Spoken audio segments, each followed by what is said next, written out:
experimental broadcast on the conversation of consciousness.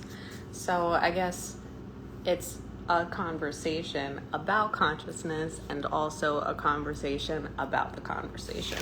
And I say it's experimental because I usually am more focused on what very neatly ties to the personal problems you might be facing in this moment. And yet, the feedback that I've been getting on what I've been doing, it seems like peeps are hearing the other stuff. And this has been what I've come to. This is what is like kind of coming through me. And so I'm gonna do my best with it. Those of you who are in the crowd, please shout out if anything resonates, or if you're like, what the hell? Like, I would really like to hear how this pertains to where you are, what you're focused on, etc. So, the way that I'm kind of looking at this, and this one will be backwards because I just did it the right way for me, but let me get it the right way for you, is this. This is kind of the model that I'm looking at right now. So you have an element and another element, and they're both true. And then there's another and so then this is true with more. And this is like, okay, so how do you balance all of these competing, this is what's happening in the universe, this is how you live stuff? And what I'm going to focus on is law of attraction. And I prefer to call that school of I think law of attraction is sometimes misleading at a language level, just that phrase, because it almost implies, I think the way we commonly use it is a little skewed. So law of attraction is like everything. There ain't nothing that's not. And sometimes when we talk about it, it's more like, look, I manifested this red crayon I've always wanted. And it's like, yeah, and the bullshit at CVS, and the wars over there, and we're collectively we're creating. And so what I'm talking about is sort of that and the rest of life in the world. So the way that I've been kind of breaking this apart from myself is you have essentially your point of attraction. And usually you, or I did anyhow, think of that, if you're thinking of it, as what you are consciously focused on. So what thoughts you're thinking. And this would be a little further down the path. So law of attraction, if you're not familiar, is kind of the summary level teaching of the work of Abraham Hicks via Esther Hicks and with the support of Jerry Hicks. And it's fucking beautiful and brilliant, and I totally recommend it. And it's just, it's one of the, it always, it feels true to me. So you have this, the principle of that work is essentially you get what you focus on and how you feel, and get is kind of like create or establish this life experience around you. And if you've seen some of my work, I talk about life as almost like this 3D IMAX experience around you. And so you can kind of look at the life happening around you, not just personally, but at large, and say okay, this is a reflection of my personal point of attraction. This is what I'm essentially creating. And keep in mind, what you see on your IMAX theater is filtered through, there might be more on your IMAX theater than gets into your little head, because we filter what's available based on what we expect to be available, what we believe can be available, who we think we are, etc. And so for the sake of simplicity, let's just say this little IMAX bubble circle theater that you're contained in includes those things. And and I talked about this a little in Quick and Early. Did you mean to request to join me? I won't host tonight because I'm practicing this, but if you really are interested in coming in, send me a message, and I want to start hosting some other voices. So I would love to have you talk about what you see and feel, etc. Okay, so I talked about this a little this morning, in that when you're looking at the difficulties in your personal relationships, you can run through a few possible sources other than like they act in a fool. So when you want to claim, essentially, as far as I can tell, ownership of your IMAX experience, because as far as I can tell, and like other peeps be saying too, like you create it. And at first, it's a little, you start out kind of claiming closer, like, and usually with stuff. I want a new job, I want a car, I want a hot chick, whatever is calling to you. And then once you kind of, like, depending, it seems like your personal vibration is more than just what objects you're thinking about, for sure. That'll do some stuff, but it seems like, and this is where I want to add to that conversation, it seems like the why behind your thinking plays a big role, but you don't really hear that.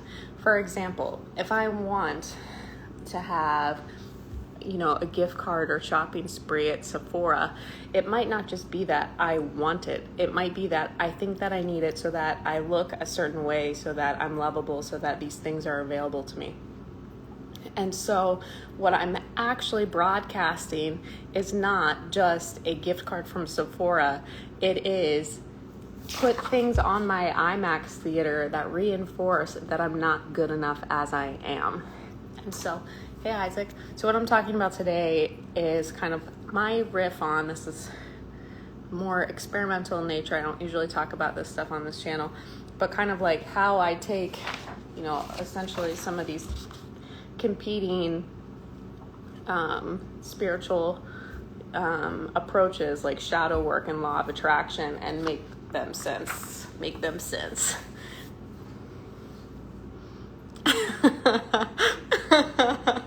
It's a pleasure to have you. Thank you for calling. Okay. So you have your personal experience IMAX bubble, and on this, and it's so trippy because like you really have, I'm just going to go with what I know or have found to be at least not false. You take what you want based on where you are. It's a little trippy at first to be like, sure, my parents always been that way. My town always been this way. I'm creating it.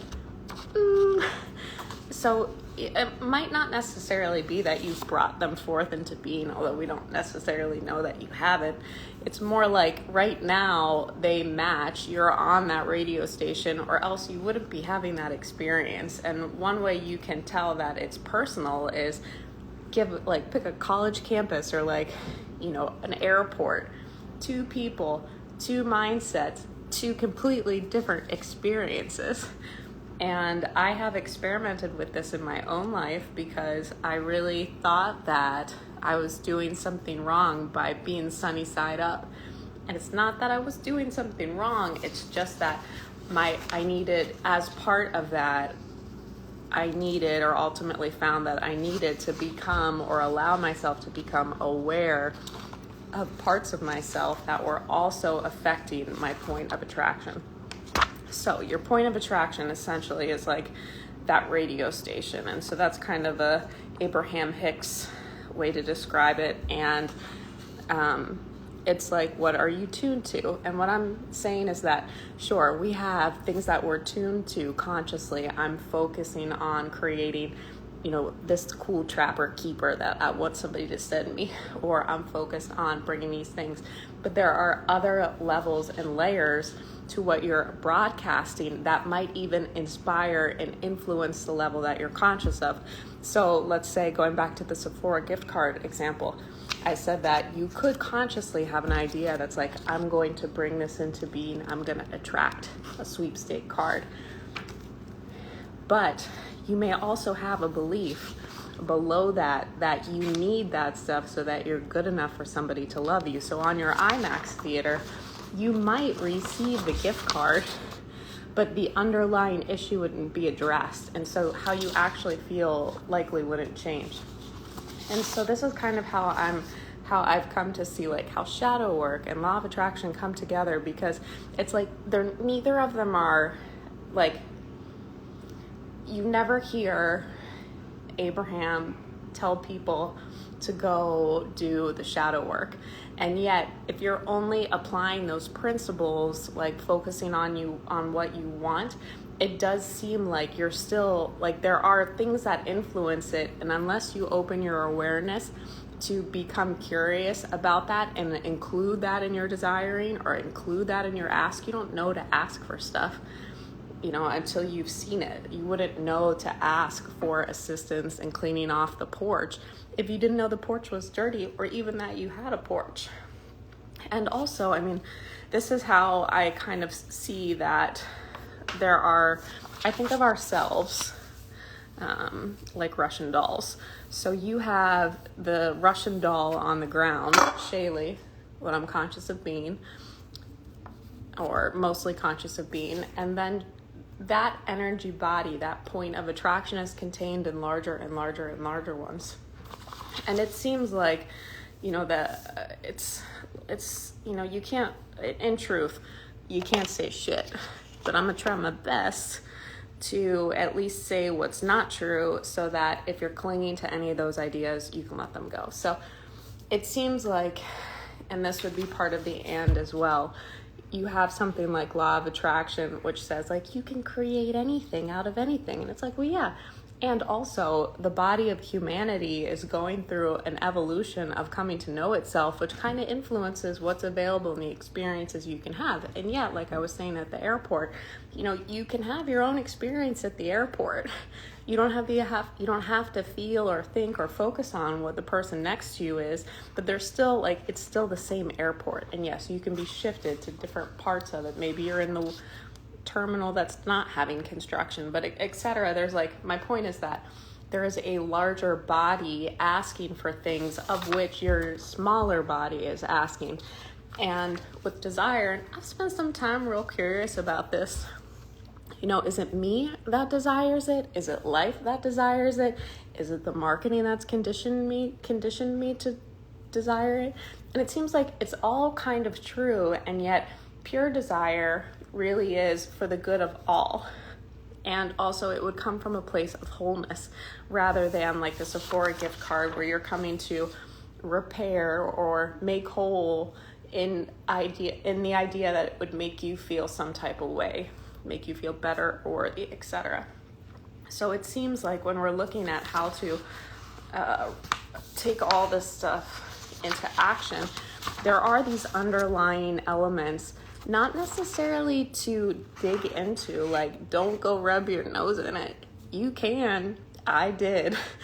You can, it's a little bit like a time quicksand, because when you're asking the question, the law of attraction applies while you're digging. If you're asking the question, why am I fucked up? Why is this hard? What's wrong here? How do I fix it? Your experience there just zooms and zooms and zooms and zooms. And so it's more like, let yourself see that there's a porch, love that you didn't know before, love that it's messy, feel it's not bad or wrong. It's don't take it personal. Just allow yourself to see it, so that that can then be included in what you're moving towards and allowing. I was just looking at an interview with Paul Selig, and I don't know if I've talked about him on this channel, but I do on Intergalactic Hotline, and he is a channel. When I said channel, I meant my Instagram account. When I say channel for him, what I mean is he is a medium to a non-physical entity similar to Abraham, and his guides focus on really kind of like the truth of who we are. And that is kind of pure desiring. So when we're looking at this and path, a lot of the application of the law of attraction is interesting, because from what I hear in the people that get on the hot seat there, it's very me. And yet a lot of them also have a very how do I help? And it doesn't, those two things do not need to be in contrast. It's not saying, or it seems like not saying like be a martyr. It's only saying like allowing yourself to really see the landscape changes what you find attractive. For example, I never gave a shit. I didn't even think to give a shit about what my like paper footprint was, or my, the strain on the environment of new clothes. Like none of these things ever crossed my mind. And so I was just living my consumer life, doing my thing. Similarly, like with what I was putting into my body at different times in my life, I was concerned if I was skinny, but I wasn't concerned about the chemicals I was, and all of that still is also influenced by this law of attraction idea, where it's not really the thing as much as like how you feel about it and what you're doing. So these two things kind of go together, in that it is and it isn't, and it matters and it doesn't matter. And it doesn't matter and it matters. And it seems like when your awareness expands to really see how things interplay, the choice that you would desire to make what you find attractive changes. So it would kind of be like something as simple as, let's see, I guess with the clothes example, it's like, your like earlier levels of desiring, before you truly recognize yourself as part of everything else, seems like you desire almost in a vacuum, not necessarily making space for the impact that it has otherwise. And there's so much cultural programming around what things mean and look like, that if you're still chasing any kind of idea of worth as validated from an external thing, you're drawn out of your center, the truth of who you are, because the truth of who you are would be it wouldn't hurt the rest. It's kind of like our culture is so screwy. Like, it's beautiful and perfect and divine, but it's really funny when you look at some of the things that we do, where it's like, oh, I'm gonna have a pleasure, like I'm gonna treat myself and eat something that makes my body sick. Like, it's silly. And I would never, ever, ever suggest feeling guilt or shame if that's you, because it was me. And also, guilt and shame don't do it. So it's kind of like with the porch example, what I'm saying is like, let yourself see it, love it, welcome it home, and when you're ready to make a new choice, you will. That's kind of where I see, like, there's a lot of, yes, line up with what it is that you want. Allow for the story to evolve and unfold. Know that it's always growing and changing. And then depending on your ask or the pain that you felt, you might also find it helpful to allow yourself to open to your shadow side. And the shadow side, I talked about this a little bit this morning. It's not you being dark. It's the part of you that hasn't yet been lit. And lit in this conversation means through your own consciousness, through your awareness. Darkness isn't something in and of itself. It's just the absence of light. And so your dark side or your shadow self is essentially the part of you that is reflected to you by the world around you. And I have been blessed to go on a very extensive inner world journey and have very much lived out essentially, I guess some kind of shamanic training that was intuitively led. And I've been shown all these very interesting aspects of humanity and, it kind of like the pressure that exists to drive different greed type behaviors, the pursuit of youth or beauty or love or sex or money or these things, the ways people distort what they know is right to satisfy these like urges that occur, like they drop into the body almost and move the body before the body really has, like it's addiction in some ways. But it's not, it's like, well, I got there by, my point was that when we're looking at our shadow selves, you've got, the shadow self, the part of you that's like up close, the part of you that you're projecting onto your family. It's the part of you that's like, you think you're a know-it-all. And then you zoom out and you're like, oh shit, some places I think I'm a know-it-all. And you take that home and you love it and you hug it and you let yourself evolve. You don't need to make yourself feel bad or dig further or find the source in time, because in truth you can't. You just have to allow your awareness to let it in. And willingness is all that it takes. Essentially, and A Course in Miracles talks about willingness, and that's really it. I'm willing to see. I think that's one of the first lessons, or first few lessons. I'm willing to see differently. So with the shadow self, you have essentially like your personal attributes, characteristics, and then you have the shadow of humanity. And that's yours too. We're all of the same body, and it's really easy to look at someone who is doing dark, shadowy shit and be like, I couldn't. Well, I bet if you were them, you would. So when it comes to perception, there is the influence of the early external environment. Seemingly there is influence from time and space beyond the body, and then there's also the unique chemistry of the individual. And when we're looking at the choices that someone makes, no one exists in a vacuum. We are all products of the world around us. And I think when we look at like inner city violence or any kind of violence, it's really easy to look at the person who is administering the violence and saying like, you're the problem. But they are an expression of the environment within which they're found. It's kind of like, we look at like a forest fire or like these things, and it's like this event is the problem, but it really is like a larger context that generates the problem.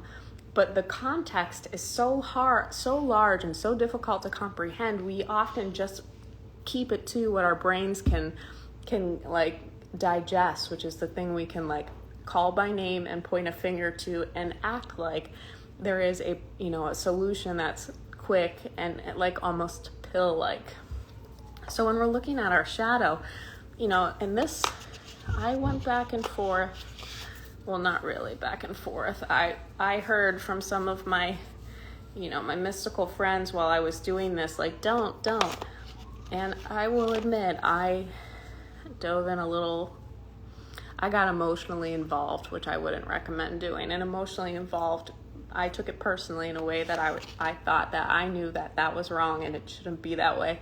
And I get myself all in a twist about like its wrongness. But in truth, I don't really know what's wrong. I can see what's out of harmony. I can see what's causing pain, but I don't know how that fits in a larger story.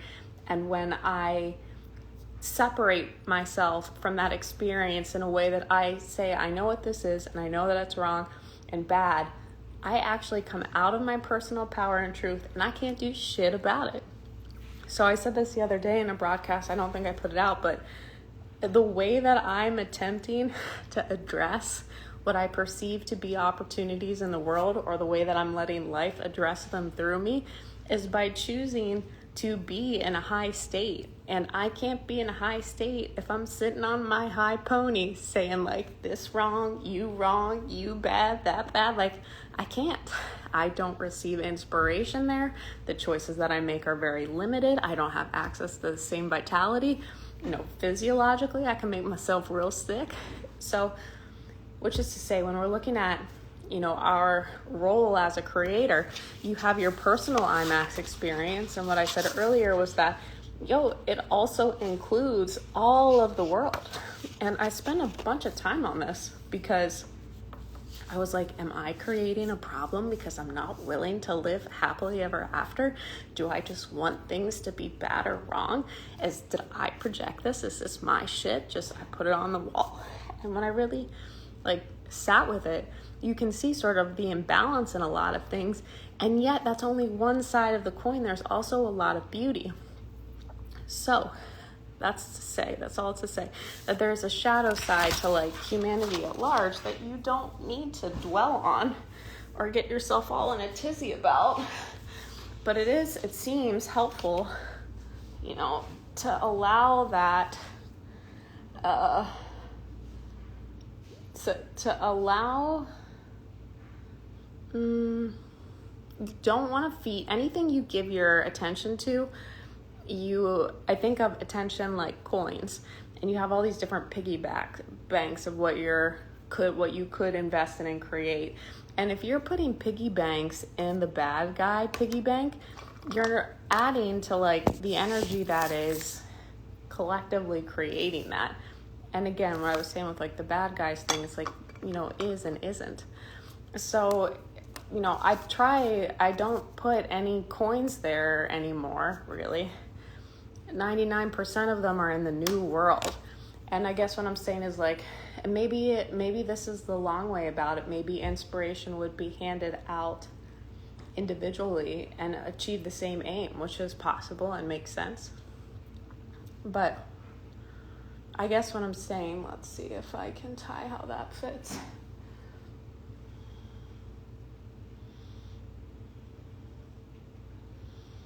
It seems like there is, like, it's kind of how I guess I look at the game board, and that to me is sort of the landscape that is. And the game board that people, it's kind of like when we're envisioning our lives, I think the larger definition that you have for your life, the easier it is to dream a landscape that's like kind of supportive of others. That's interesting. I'm talking about this because I'm wondering if that would be, maybe in saying this, it's more like a bridge between the two worlds, because you have people who are like real dug into the shadow camp saying like, this is messed up stuff. But I'm not really sure staying there helps. And I know at a personal experience level, it doesn't feel good. And so then I'm wondering, like at a functional level, it seems like, I don't know if it's escapable or not. So then if we look at the gene key material, which I absolutely love, it's essentially a way to describe like the body of life coming to know itself in oneness, which would eradicate, war, greed, a lot of stuff, because people are like, oh, we're brothers, we're here together, what if we work together?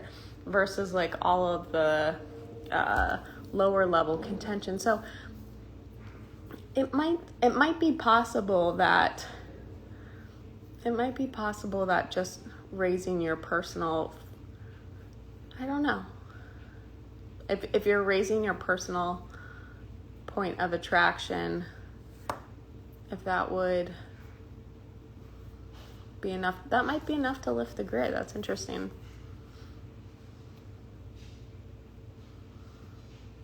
I know I feel pretty confident, or it seems at least plausible from my seat for the way I'm built, not to live a life fighting evil. And I've also found that doesn't really, it's not even like promoting good. In some ways that's still a judgment. It's almost like being completely open to inspiration, not knowing again what anything is for. Anybody have thoughts or feelings from the crowd? This is great. I'm glad that I took it here, because some of the things that I've experienced or have come to me since I guess I didn't know that I felt that way anymore. I thought that way right now. Yeah, it seems more, I guess, in bridging the worlds, it's, again, not necessarily to advocate for awareness of what is quote unquote wrong or dark, but to allow that, I don't know. It's like when I look at my personal experience, I had access to the law of attraction stuff, years ago, but I kept meeting me, and the me that I was meeting and kind of destroying me was the aspects of myself I couldn't see. And so when I'm looking at what's happening globally, it seems like, you know, you have people who are, I don't think I posted this, but it's like, I can't remember.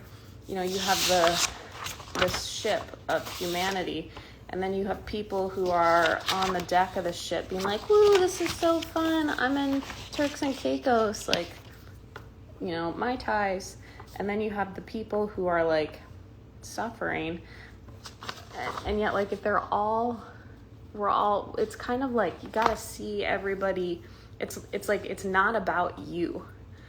And the definition of self expanding to include the people that it seems like, well, I don't know, it just seems, I don't think it's a dire thing. Like, I don't know, I gotta come back to this. We must always maintain a balance between the two. Yeah, I think that's a good point. Yeah, because it's not,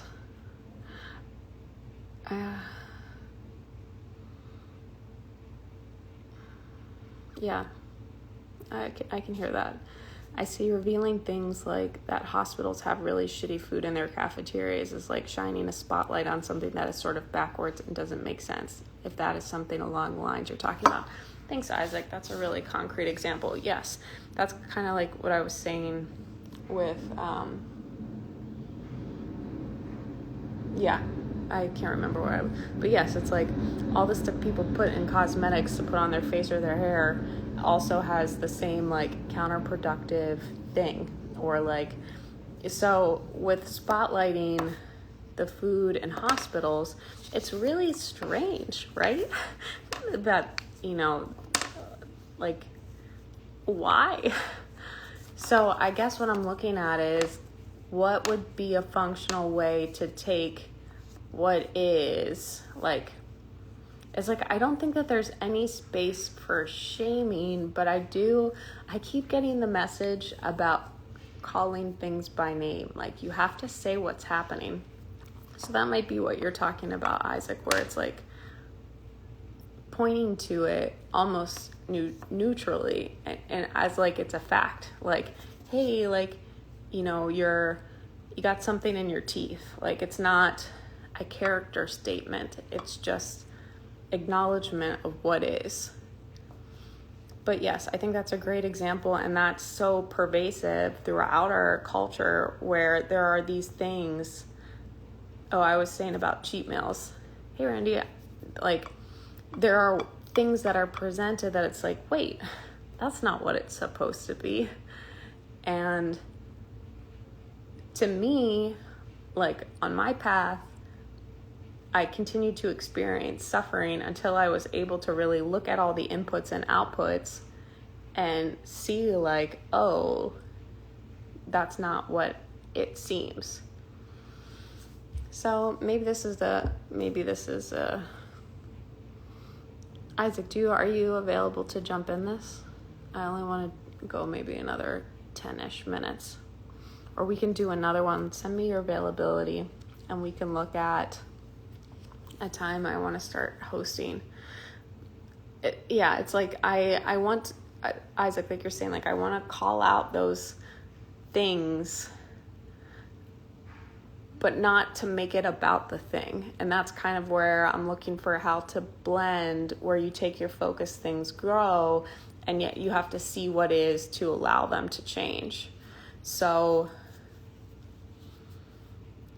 you're supposed to come to the hospital to get healthy when you're sick.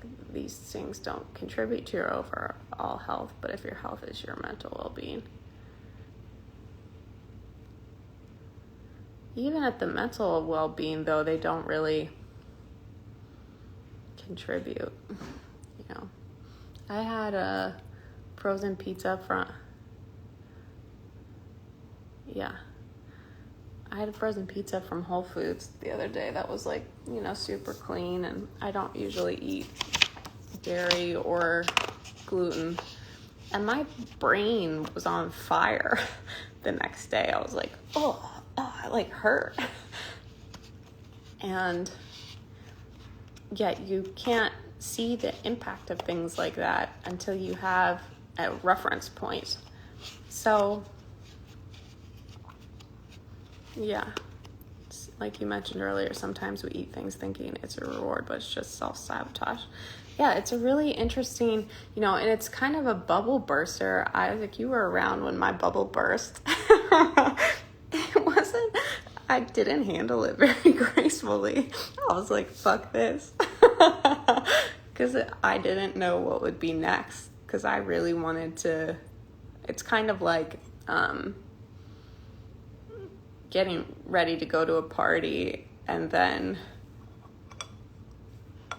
I don't know, seeing like what the party is. Yeah. When my bubble burst around, like, not necessarily, it was just kind of like, what the fuck is happening? Like, what is this? Like, I don't want to play this game. This game is whack. So it's probably taken about 6 months to a year for me to start to let that go, because you have, the best I can think of is like if somebody is a party person and then they get sober, they can't go to parties anymore, which is usually how they spend their time. All their friends have to change. Their whole identity, what they focus on, what they do, like everything changes. And when your bubble bursts, essentially like when you see things a little bit more, in a more objective way rather than how you may have been conditioned, it's a bit, for me it was a bit. It's funny you ask about doing lives. That was coming up for me around last week as well. Okay, great. Let me know when you want to do it. Yeah. And maybe this isn't the best format. Maybe it's YouTube or Zoom and we then put it out. Yeah, I'm glad like to have this conversation. I appreciate you adding that. I'm just going to keep opening myself. So, if this is helpful, kind of my process at this point is, one, no, none of the shit can be known. Two, like, the idea that I think I can do anything about it is real cute. I think I'm inspired or feel like it's fun. And so I allow myself to explore these things so that I can kind of package them into words and push them out in case anybody wants them. And that's something that, like, for a while, part of what my bubble burst was like that I need to do that, and it's not necessarily I need to do that for anything. Like I said, it kind of sums up to this point at, like, it's fun and natural to me. But,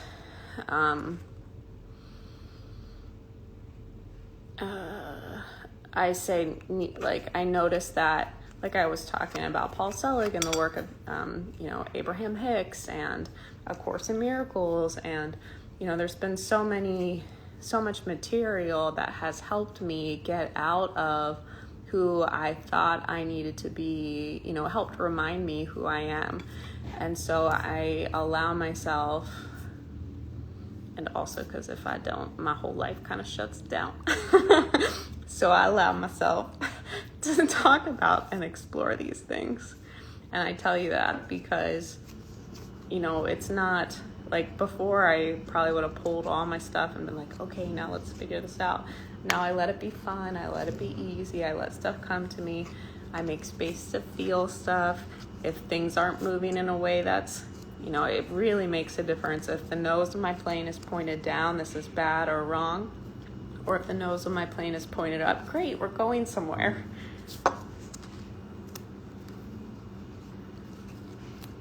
Thanks, Isaac. Appreciate that. Okay, I'm gonna wrap this up, and I really appreciate you coming out. And Isaac will talk about whens or whats. You can pick a topic that is exciting to you. And all right, I'm not sure if I'll post this one, but I appreciate everybody for coming for my experiment. Sounds great.